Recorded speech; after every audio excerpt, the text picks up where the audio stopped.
સૌથી પહેલા મિત્રો વાત કરીએ અદાણી ગ્રુપના શેરોમાં હાલના દિવસોમાં રોકાણકારો ખૂબ જ રસ જોવા મળી રહ્યો છે. ત્રીજા ત્રિમાસિક અદાણી ગ્રુપના શાનદાર પ્રદર્શનથી સમૂહના શેરોમાં હાઈ લેવલ ટ્રેડ થઈ રહ્યા છે. ગયા વર્ષે જાન્યુઆરીમાં અમેરિકી શોર્ટ સેલર હિડનબર્ગ રિસર્ચ દ્વારા એક મહત્વપૂર્ણ રિપોર્ટ બહાર પાડવામાં આવ્યા બાદથી સમૂહના શેરો અનેક શેરોને જે કડાકો જોવા મળ્યો હતો તેમાં જોરદાર સુધારો જોવા મળ્યો છે. તેમાં મહદઅંશે કતાર ઇન્વેસ્ટમેન્ટ ઓથોરિટી અને જીક્યુજી પાર્ટનરનો સહયોગ રહ્યો છે.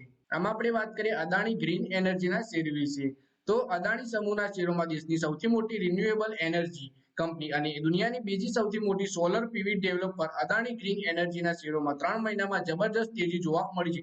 આ સમયગાળા દરમિયાન 1052 રૂપિયાથી વધીને 1918 રૂપિયા પર પહોંચી ગયો છે આ શેર. આ દરમિયાન તેણે 82% રિટર્ન આપ્યું છે અને છેલ્લા એક વર્ષમાં સમયગાળા દરમિયાન શેરમાં 295% તેજી આવી છે. છેલ્લા 5 વર્ષના સમયગાળામાં શેરોએ 5720%નું ચોંકાવનારું રિટર્ન આપ્યું છે. 14 ફેબ્રુઆરીએ કંપનીએ જાહેરાત કરી છે કે ગુજરાતના ખાવડામાં 551 મેગાવોટની સૌર ક્ષમતાનું ચાલુ થઈ ગયું છે અને રાષ્ટ્રીય ગ્રીડને વીજળીનો સપ્લાય શરૂ કરી દીધું છે. કંપનીએ ખાવડાના આરઈ પાર્ક પર કામ શરૂ કરવાના 12 મહિનાની અંદર આ ઉપલબ્ધિ મેળવી લીધી છે. કંપનીની યોજના આરઈ પાર્કમાં 30 ગીગાવોટ રિન્યુએબલ ઉર્જા ક્ષમતા વિકસિત કરવાની છે. યોજનાબદ્ધ ક્ષમતા આગામી 5 વર્ષોમાં ચાલુ થવાની આશા છે. પૂરી થઈ જતા ખાવડા આરઈ પાર્ક દુનિયાના સૌથી મોટું રિન્યુએબલ ઉર્જા પ્રતિષ્ઠાન બનશે. આરઈ પાર્ક એકલું દર વર્ષે 16.1 મિલિયન ઘરોને વીજળી આપી શકશે. કંપની પાસે હાલ 9 ગીગાવોટથી વધુનો ઓપરેટિંગ રિન્યુએબલ પોર્ટફોલિયો છે, જે ભારતમાં સૌથી મોટો છે. તે 12 રાજ્યોમાં ફેલાયેલો છે અને કંપની ભારતના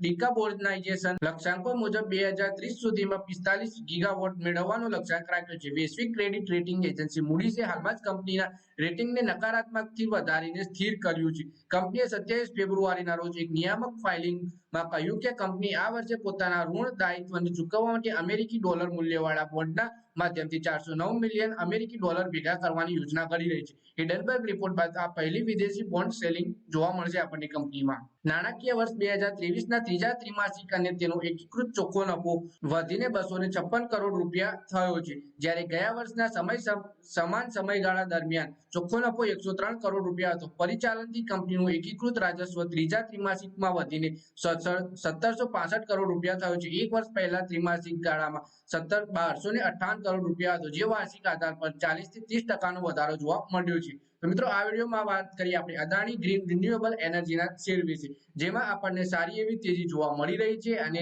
એની રેટિંગમાં પણ સ્થિર કરી છે. તો મિત્રો, આ વિડીયોમાં બસ આટલું જ. હવે મળીએ આવનારા વિડીયોમાં. ત્યાં સુધી વિડીયોમાં લાઈક કરો, કોમેન્ટ કરો, વિડીયો પોતાના મિત્રો સાથે ફેસબુક, ઇન્સ્ટાગ્રામ, વોટ્સએપ બધી જગ્યાએ શેર કરો. શેર બજારની આવી જ માહિતી ગુજરાતીમાં જોવા માટે તમે ચેનલને સબસ્ક્રાઇબ કરી ઘંટડી પર દબાવી દેજો.